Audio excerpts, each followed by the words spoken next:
मैं 2 दिन के लिए रामपुर जाना चाहता हूँ। इसमें पूछने की क्या बात है मुनीम जी? सुनो, 1 गिलास पानी देना। क्या? 1 गिलास पानी ले आओ। ना तो मैं आपकी नौकरानी हूँ और ना ही आपका छोटा भाई जो आपका हुक्म सुनते ही दौड़कर आपके लिए गिलास पानी ले आऊं। मेरे बाप के घर में मेरे एक इशारे पर 10 नौकर हाथ बांधे खड़े रहते थे। ये मत भूलिए कि मैं एक अमीर बाप की एक लौती बेटी हूँ। आप तो उम्र में बड़े हैं ना, किससे किस तरह की बात की जाती है इतनी तमीज तो आपको आनी चाहिए। Mind it.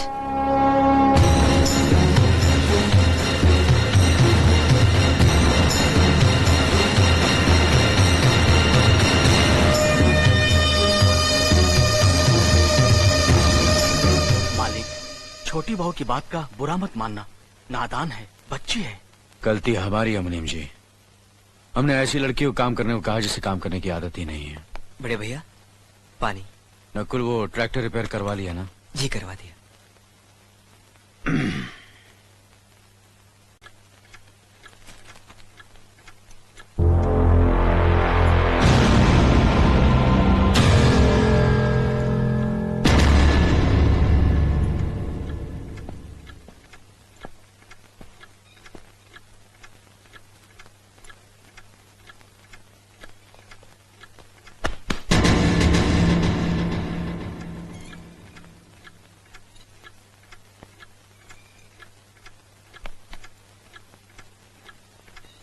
इसे मैं फेंक देता हूँ बड़े भैया, आप चाहिए। मुनीम जी, जो राम प्रसाद की बेटी की शादी के लिए जेवर देने के लिए कहा था, भिजवा दिया? जी हाँ मालिक। शहर में रहकर यही बदतमीजी और ओछी हरकतें सीखी आपने? अपने से बड़ों का लिहाज करना नहीं आता आपको? किससे कह रहे हो तुम? आपसे कह रहा हूँ। औरत पैदा हुई है तो औरत की तरह रहना सीखे। मीना। नकुल, तुम अंदर जाओ।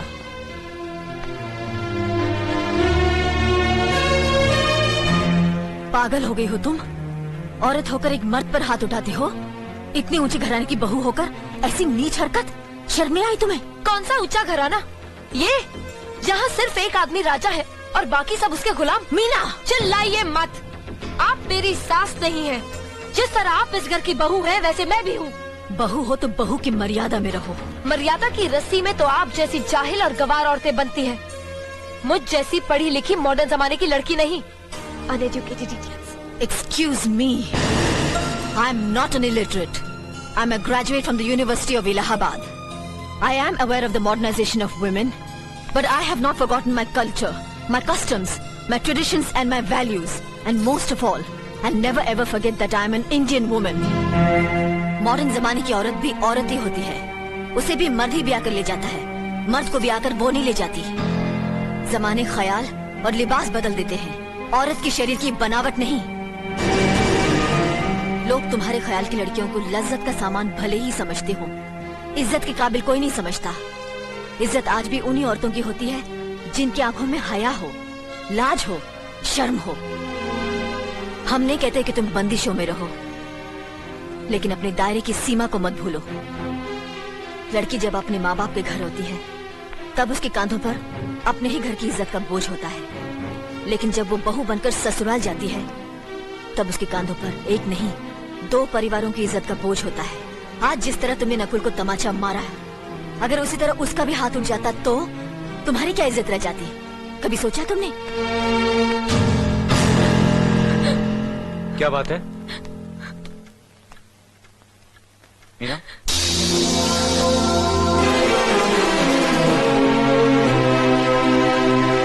क्या हुआ भाभी? कुछ नहीं। मीना कह रही थी कि उसे खाना बनाना नहीं आता। हमने सोचा कि 2-4 खरी खोटी सुनाने से ही सीखेगी, तो सुना दिया। बस रोने लगी।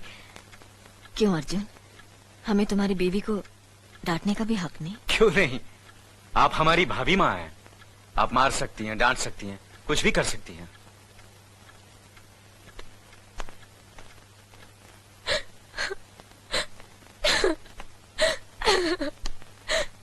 मैंने भूल की जो मैं इन लोगों के बीच आ गई।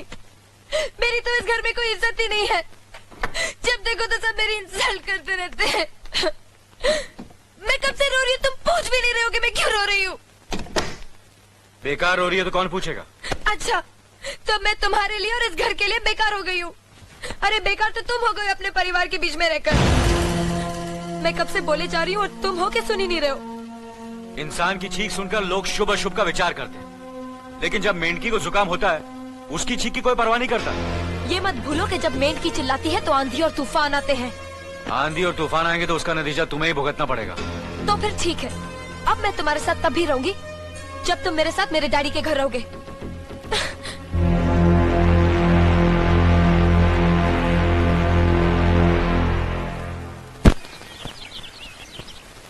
हमारी मीना बहुत प्यारी बच्ची है, लेकिन उसमें अभी भी बचपना है। हमारे तौर तरीकों को नहीं जानती है ना, लेकिन आस्ता आस्ता हम उसे सब सिखा देंगे।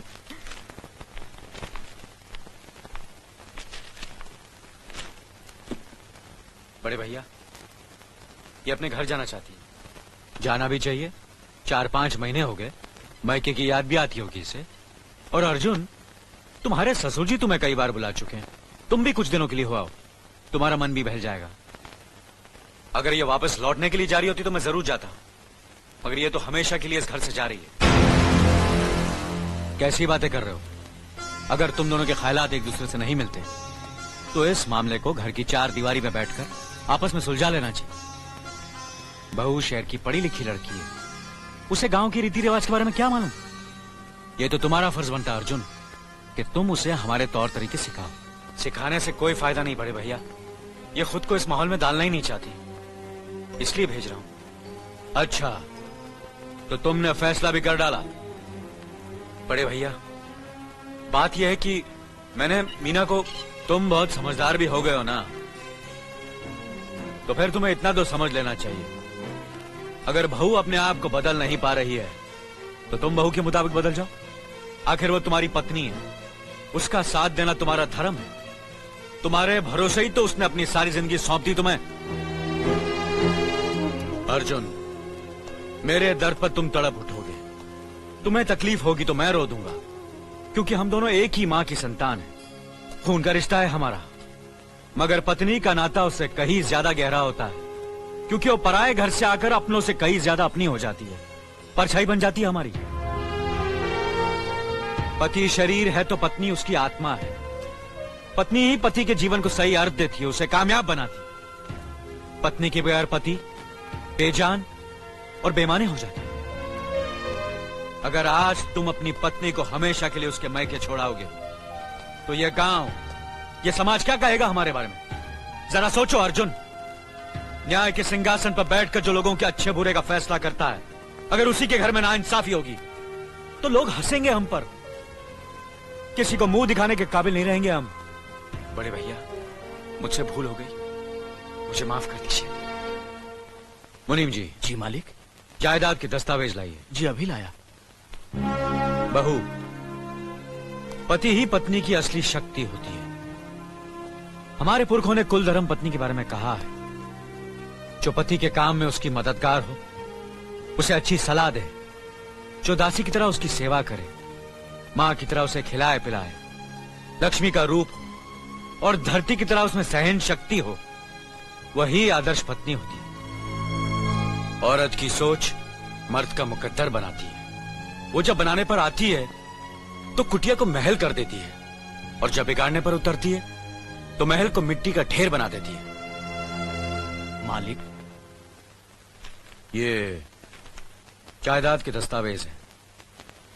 हमारी जमीन जायदाद कहां कहां है और कितनी है, उसका हिसाब किताब ना बाबूजी को मालूम था, ना हम तीनों भाइयों को मालूम है। बहू, तुम पढ़ी लिखी हो, आज से इसका हिसाब किताब तुम देखोगी।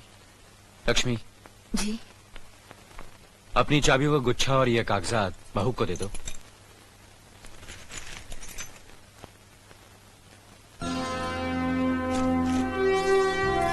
आज से तुम इस घर की मालकिन हो। तुम जहां कहोगी, जिस कागज पर कहोगी, हम तीनों भाई चुपचाप आंख बंद करके दस्तखत कर देंगे। जैसा कहोगी वैसा ही करेंगे। बस एक ही विनती है बहू, हम तीनों भाइयों को अलग करने का ख्याल अपने मन में कभी आने मत देना।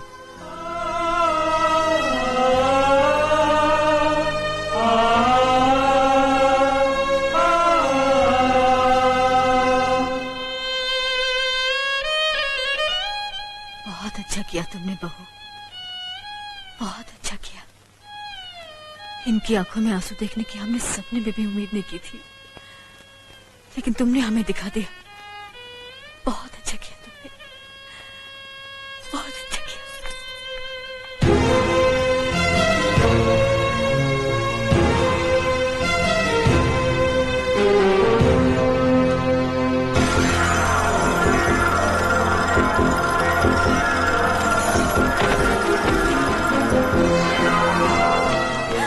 मीना, मीना, क्या हुआ बहू? मीना, मनी जी जल्दी से डॉक्टर को बुलाइए।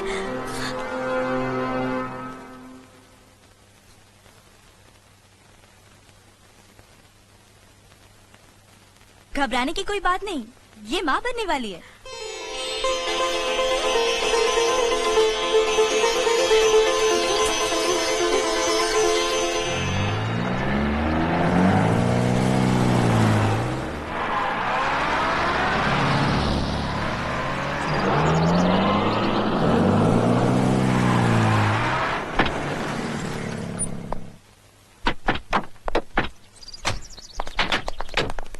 आप लोग यहीं ठहरिए, मैं ठाकुर साहब से मिलकर आता हूँ।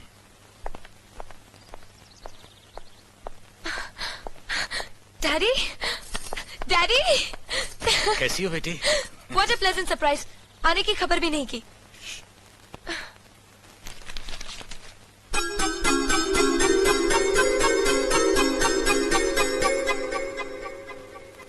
ठाकुर साहब, पाए लागू। समधी जी, आप अचानक यहाँ कैसे? तशरीफ रखिए, बैठिए ना। आपके बराबर बैठने की मैंने कभी गुस्ताखी नहीं की, तो आज कैसे करूंगा? बहुत दिनों बाद हम लोग मिल रहे हैं। कहिए, आपका कारोबार कैसे चल रहा है? आपकी कृपा और आशीर्वाद से ठीक ही चल रहा है। दिल्ली में इंडस्ट्रीज मिनिस्टर के साथ कब की अपॉइंटमेंट ली है? कल सुबह 11 बजे सर। इनकम टैक्स केस का वकील ने कहा है कि 15 तारीख की हियरिंग में मामला क्लियर हो जाएगा। आज एक्सपोर्ट का माल जापान के लिए जहाज से रवाना हो जाएगा ना? जी हाँ सर। नमस्ते ठाकुर साहब। नमस्ते नमस्ते नमस्ते। अरे दीनानाथ जी, आप लोगों ने यहाँ आने की तकलीफ क्यों की? मैं आपकी संस्था के लिए गवर्नर साहब से बात कर चुका हूँ, आपका काम हो जाएगा। धन्यवाद, बहुत बहुत। अरे गोपीनाथ जी, होम मिनिस्टर ने वादा किया कि आपके भाई का ट्रांसफर जल्दी ही हो जाएगा। Thank you sir. Daddy, good morning daddy. Good morning my child. आप कहीं जा रहे हैं क्या? हाँ बेटी, एक जरूरी काम से दिल्ली जा रहा हूँ, अपना ख्याल रखना। ओके। Okay, bye. पास में ही फैक्ट्री के लिए जमीन देखने आया था, सोचा आपके दर्शन करता चलूं। अब इजाजत दीजिए। इतनी जल्दी कैसे जा सकते हैं आप? भोजन तो करते चाहिए। माफ कीजिए, आप तो जानते ही हैं, बाप बेटी के घर का खाना तो क्या, पानी भी नहीं पी सकता। शहर में रहकर भी अभी भी आप इन बातों को मानते हैं? शहर में रहूं या गांव में, मैं अपनी परंपरा और संस्कार कैसे भूल सकता हूँ? आखिर मैंने इसी मिट्टी में जन्म लिया है। अच्छा, चलता हूँ। अजी, कम से कम बेटी से मिलकर उसकी कुशलता तो पूछ लीजिए। ये क्या कह रहे हैं आप? मैं इतना ऊंचा नहीं हूं कि अपनी बेटी की कुशलता पूछकर आपका अपमान करूं। ठाकुर साहब, ये तो मेरी बेटी का सौभाग्य है कि वो इस मंदिर जैसे पवित्र घर में बहू बनकर आई, और फिर आपकी छत्र छाया में तो वो कुशल हो गई। राम राम। राम राम। बेटे, जिस तरह तुम मैके में चहकाती रही हो ना, वैसे ही अपनी ससुराल को भी महकाती रहना। जी।